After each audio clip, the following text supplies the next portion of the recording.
बहुत समय पहले अरब के मरुस्थल में बसा था एक छोटा सा गांव अल्लूर। ये गांव ऊंचे ऊंचे टीलों के बीच छिपा हुआ था और वहां के लोग मानते थे कि रेत के नीचे कोई पुराना श्राप दबा हुआ है। गांव की एक साधारण सी लड़की थी जहरा। वो तेज, समझदार और स्वप्निल थी। रोज वो ऊंटों के साथ रेगिस्तान में जाती, अपने पिता के लिए पानी और नमक लाती। लेकिन एक दिन उसे कुछ अलग महसूस हुआ। जैसे ही वो रेत के टीले पर चढ़ी, उसे नीचे से एक सुनहरी चमक दिखाई दी। उसने रेत हटाई और पाया एक प्राचीन दीपक, ऐसा दीपक जैसे कहानियों में जिन्न वाला। जहरा ने दीपक को हाथ में लिया और झाड़ा, और तभी आसमान में बिजली कड़की, रेगिस्तान कांप उठा और सामने प्रकट हुआ एक रहस्यमयी जिन्न। मैं हूं जफर, रेत का जिन्न, उसने गरजते स्वर में कहा।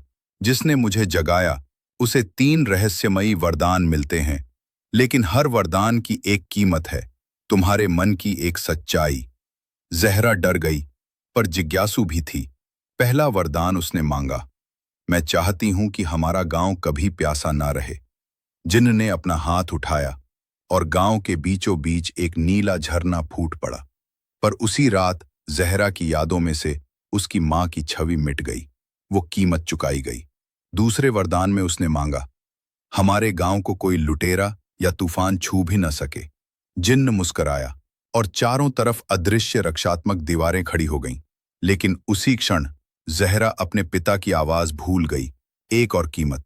तीसरे वरदान से पहले जहरा हिचकी। अगर मैं मांग लूं कि ये श्राप मिट जाए तो क्या मैं खुद को खो दूंगी?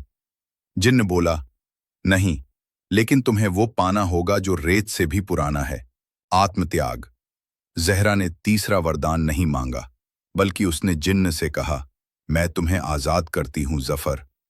पूरा रेगिस्तान गूंज उठा। जिन्न के हाथ कांपे, उसकी आंखें भर आईं। कभी किसी इंसान ने ये नहीं किया। अब मैं अभिशाप नहीं, संरक्षक बनूंगा इस धरती का। जहरा बेहोश हो गई। जब उठी तो पूरा गांव हरियाली से भर गया था। झील, पेड़, फूल, सब कुछ चमत्कारी। और सबसे आश्चर्यजनक, जहरा को अपनी मां और पिता की यादें लौट आईं। गांव वाले उसे रेत की रानी कहने लगे और कहते हैं, आज भी जब रेगिस्तान में कोई दीपक चमकता है, वहां जफर जिन्न की आत्मा जहरा को सलाम करती है।